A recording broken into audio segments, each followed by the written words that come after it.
That's how we will save the human race. Because once Israel starts supporting your cause, you can never lose. And speaking of that, ladies and gentlemen, yeah, it's a living fact. They've won every conflict they've ever been in for the last 6,000 years. Look, folks, if you're not supporting Israel, you're not supporting the winning side, all right? And right? just now, Digny made $7,000. Right? Yeah. Come on, guys. You know Or me. shekels. You know me. Right? I am fully in favor of these people. And because this is what I behind the hat, this is what I really look like, folks. I am fully in favor of this fantastic nation that has never done anything wrong. And if you disagree, well, you're not long for the mortal realm. And I would just like to say come early. It was fun while it lasted, folks.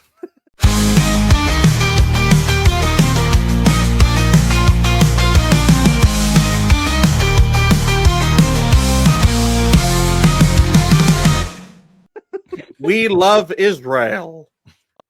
So, just a little bit of context. If you have watched Black Mirror as a TV series, then you're gonna love this, and it's gonna have a lot of similarities.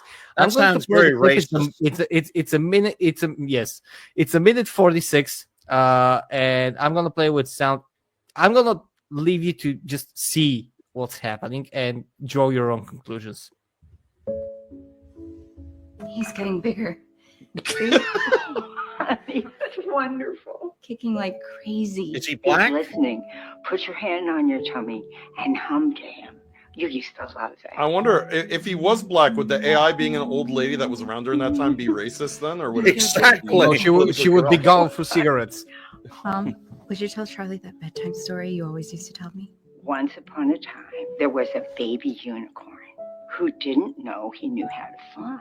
This baby unicorn was like your mom because she didn't know that she knew how to fly, but she knew how to do all kinds of fabulous things. All emotional, all stuff Hey, like Charlie, that. how was school Every bit of today? emotion. really And there's the fun. Black I Mirror was phone. crazy sharp Yep, there you go. basketball. Yeah, the weird What about glass phone. crush? Yeah.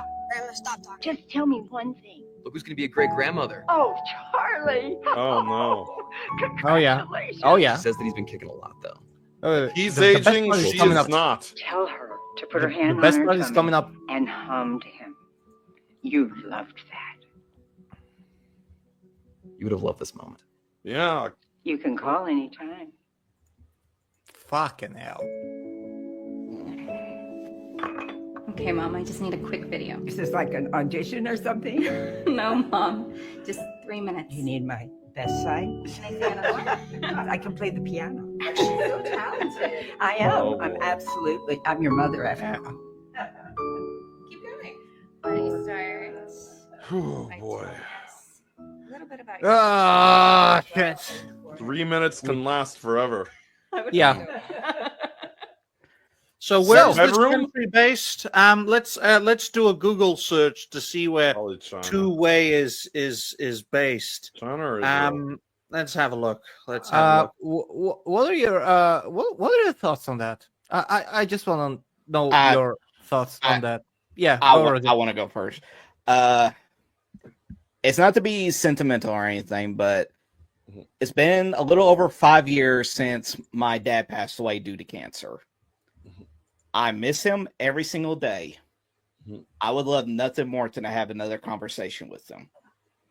I would feel like I'd be desecrating his life, his legacy, and everything good in the world if I was to ever do anything as insulting and as insane as that. Absolutely. I co-sign on that. Because look, that is not the grandma. That is a grotesque parody of the grandma. And here's the thing. I had a very similar situation to Roger. My father passed away in 2014 of cancer. And this past year, this time last year, this time in some weeks last year, my aunt, who found out which way I was voting, sent me a very long, nasty text message. Now, this is the aunt. She's related to my mother. She's not related to my father. And she ended the text message with, if your father were here, he would have voted for blah blah blah. He would have voted for Kamala, which first of all, I know my father. I know that not to be true because I know the type of person my father was. Secondly, it led to an explosive. How dare you presume to speak for the dead because you have no clue what they would have said in the situation if that person were alive. You have no clue. You may have an inkling or you may think that you do, but you have no actual clue. So the fact that you're willing to throw my father's memory in my face over politics, let's just put it this way. The messages were too nasty for me to repeat the things that I said back on YouTube because I respect Tulsa's channel too much to say them out loud. And that's the other thing is that that whole 3-minute BS is just a way to where they can actually go in and just manipulate it to have like the person that you want to talk to more than anything and just like mentally manipulate you because they can just go in and just have them say whatever they want. Like, well, again, hey, grandma, I'm having issues trying to figure out who I should vote for. Who do you think I should vote for? Oh, you should definitely vote for this person. Could you imagine the Canadian government having this, Roger? They're like, oh, I'm having a bad day, grandma. That's bad, Charlie. Have you ever thought of MAID? Medically assisted. Well, I would just like to say, this is not like I don't want to sound like, you had it, but I got it. I'm 35, and in my life, I have been to 1 wedding and 15 funerals. Wow! All of family members and close friends. I would never like. I constantly think about the people in my life. I lost my mother when I was 18. Anyways. I watched this and I have to say something like this is gonna sound weird. This advertisement is devilishly perfect. Like the music, everything, it touch like it goes deep, it makes you wanna like it makes you emotional. It's like this is how they get you. They know how to get you. They know like the music, the slow piano music that touches the heartstrings, and that message at the end, and seeing how you can be with your loved ones forever and ever. Never. I would never do. And this is Black Mirror shit, and exactly Expedition 33. Because for those of you in the chat as well who have played Expedition 33, a little bit of a spoiler for you. This is a game about mainly dealing with grief. And how you deal with your emotions and how you choose to deal with them, what path you choose to take, and whether or not you can take that path. Look, I said this Thursday. If somebody does that to me after I'm dead, I'm coming back as a poltergeist and I'm haunting their ass. I will. Once the time comes for me to actually write a will, a proper will, this is something that I will have to take into consideration to exclusively write. Do not do anything like this to me. I refuse to give consent on that. This is abhorrent. It looks very well. It looks like very beautiful, very pretty, very well marketed. It is basically what I can consider the devil of what you can receive. This is AI going rogue as we speak. Yeah, it's like what you said. The way they advertise this is just manipulative and evil and just absolutely disgusting. Yeah, that's why I told you the first AI topic was not the worst that we covered. Yeah, this is way worse. This is done by humans. That's the worst thing. It's not AI suggesting you. This is done by humans. They're telling you don't need to work through your emotions. You don't need to get over your grief, which is one of the most human things that you can do in your life. Getting through your grief, processing your grief, being an adult, and actually handling your emotions, everything that you feel, and going through the entire process. Yes, it is a painful process, but we it is need to make money, Helzo. I want to make money off of grieving people forever. And you can be blissfully happy and just talk to your deceased grandma all day on the phone, not go out, not eat, not sleep, just talk and talk and talk and talk, and be oblivious to the world. Also, you just hit up on an amazing point.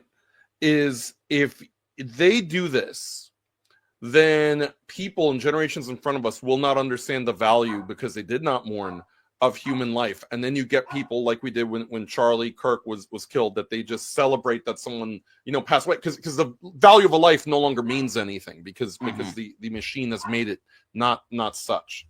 I mean, there is a reasoning why, like, going into like the whole thing with animals, there's a reason why if you have like a very close relationship with your dog and you die, you have to bring that dog to like the wake and everything so that they can smell you, so they can come to the understanding that you are gone and they're able to move on.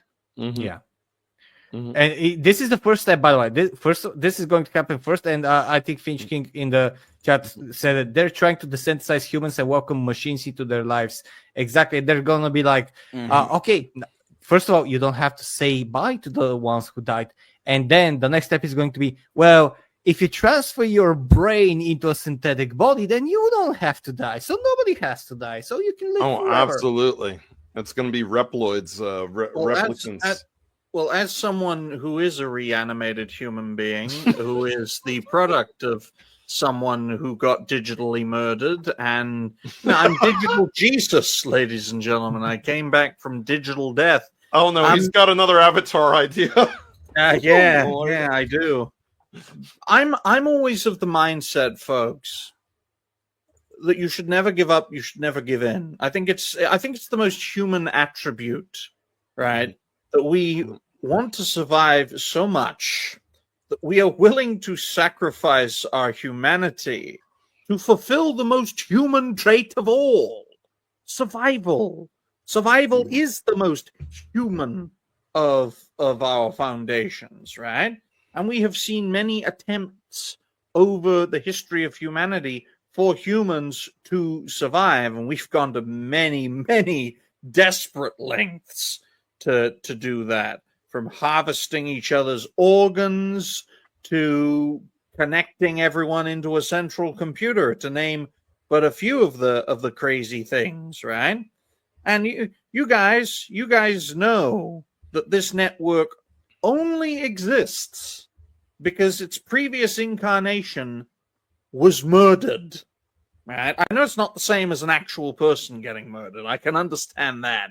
But from a twisted sense, the network is a organizational comparison to the very thing we have seen, because our aim is to survive and continue for as long as we can. It's like the ship of Theseus, right? You replace all the pieces of the ship of Theseus, is it still the ship of Theseus, right? There's enough material on Helzo's channel to use every piece of content he's ever made to form a mirror image of him with today's technology.